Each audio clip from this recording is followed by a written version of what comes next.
and I used to practice in-house for a media firm. And I remember at the time I had all these cocktails, happy hours, clients I had to meet, and I always wanted to have new clothes. But the reality is I just didn't have the disposable income or the time or the willingness to go shopping all the time to buy new stuff. It just wasn't viable, right? So I was thinking there's no way I was the only person with these particular needs. I'm sure that there are lots of women out there who wouldn't mind having a little wardrobe refresh and having a new blouse, dress here and there without having to spend. So that's how it came to be. In 2018, I decided to regroup all these women. Let's start something together. Let's come together. Let's have wine. Let's trade clothes. And I just wanted to make new friends. So that's essentially how it started. It was more from, it wasn't from a sustainability view. It was more from a financial perspective that I decided to do this. And can you help explain the business model? Because it is really unique. I think a lot of people maybe know about vintage stores or consignment stores, that sort of thing. But Shwap Club has a really unique model that I would love for you to walk our listeners through. Yeah, absolutely. So the Shwap Club is a club. So you get to be a member, such as yourself, and join.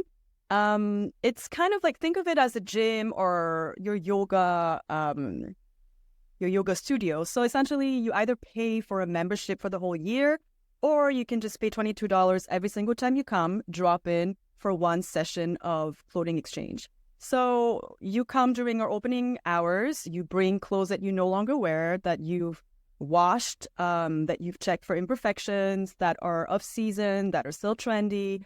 And we will sort these clothes. We will sort them as you shop. And any item that we take from your bag is another item of your choice. So two conditions to participate. You come in, you pay the drop-in fees. It is currently $22.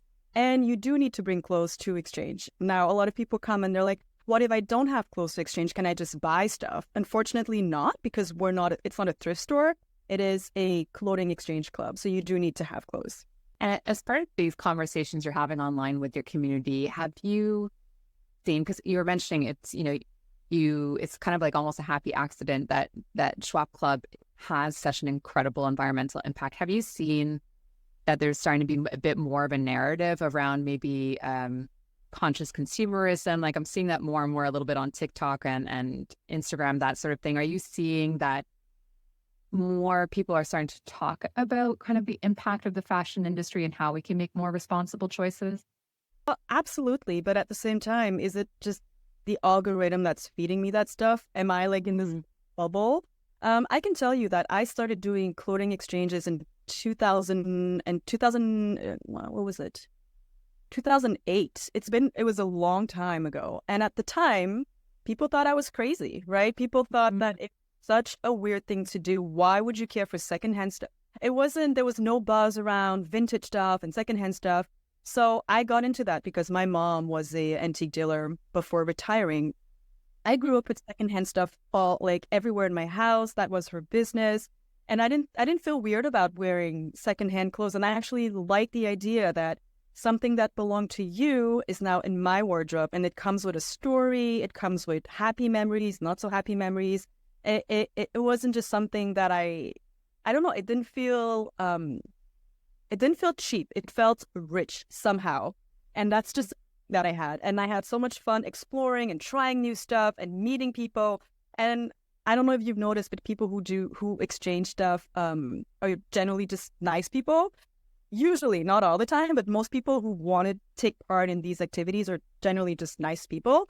I had such a good time. But had I started the Shwap Club in 2008, well, first of all, I didn't have money. I was still a student at the time. I don't think it would have caught on. It just wasn't the right time. It wasn't the right place. And that idea, I had it in 2008. I sat with it for 10 years. So it took me 10 years to actually bring it to market. And yeah, I started it in 2018. And even then, I was like, I'm still not sure this is going to catch on, because it's just it's not novel in the sense where people have been bordering ever since, like since always, since we've been, that's the oldest type of transaction of all transactions. It's just such a hipster move to bring it back in 2018, right? And I wasn't sure if it was going to catch on or not. And now, of course, almost 7 years down the line, More people are doing it, more clubs are opening, and now people are not just trading clothes anymore, they're trading tools. There's like all these Facebook groups and apps and whatnot. So I think it's getting more and more popular.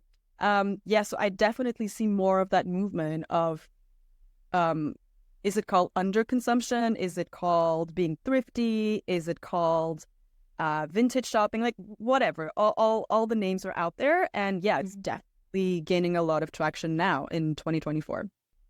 We have a number of listeners and actually a number of guests since 2020 who made that career pivot. I think it was a moment in time for a lot of people to pursue what they really care about. If you have a leader who is on the phone, who is thinking about maybe doing that transition, do you have any recommendations as to how to do that? It sounds like it was maybe gradual and then it was almost somewhat forced upon you at the very end. But do you have any recommendations now that you've gone through it and maybe can make it easier to do that transition? I mean, if you're going to do it, I think you really have to make sure that that is something you're going to want to wake up to every morning and do the job 7 days a week for years to come. If you're just doing it because you think that after 6 months, after a year, you will be a millionaire, this is about money, it's about being rich, I'm not sure that that's the right motivation, because before you get there, and I'm sure that, if you grind hard enough, you will get there. You have to realize that you are waking up to the same thing every day, and every day is going to be a different problem, because for as long as you're an entrepreneur, you will have problems to solve every single day. So you just have to make sure that that's something you want, right? Because there is a comfort to having that 9 to 5 where if it doesn't really matter if you mess up, you're messing up on someone else's clock. It's not that, like, nothing is that big of a deal. At 6 p.m., you're going to be home, you're going to have your dinner with your family, and then tomorrow is just another day, right? When you make the change, you're on your own. Everything is your problem. It is your business. Every single mistake that you will make will be your problem. You will be fully accountable for that. And every single great thing that's going to happen is also going to be just for you. Like it will be from your doing, and no one will congratulate you because you're the only one that's going to know about it, right? So yeah, you just have to be sure that you're comfortable with being in that space 100% of the time, all of the time. I don't really get to be on vacation. People laugh at me because I did trade in a 9 to 5 to work, I would say like a 7 to 11, like 7 days a week. Even when you're on vacation, still working. And you have to accept that will be, your life will be unbalanced for years before you get to a certain point where you're like, okay, I'm comfortable. I have staff I can rely on. I can like kind of sit back and actually be on the beach and not worry about stuff. It's going to take a while. Well, to that end, actually, how do you still manage to fill your own cup? Because you give so much. Every time I've ever seen you, you have so much energy. How do you fill your own cup as an entrepreneur to make sure that you can keep on coming back to the work? I go back to why I started in the first place. And I think that I care about people. I care about building a community. I care about understanding their needs. I always wonder, why are these people coming? Like, why are you coming? And everyone has a different reason, right? Or reasons to come. But I'm genuinely interested in the people. And it's so much fun for me to open this door because I feel like I have this privilege of hosting 20, 40, 50 people. And I just feel like they're friends coming to visit me. And it doesn't feel like work for me, right? It's just, I'm there. Yes, I am giving a lot of myself, but at the same time, everyone is giving back also. So we're not just exchanging clothes, we're exchanging a lot more, at least for me. And that's what keeps me going day after day. It's always fun. Always, always fun.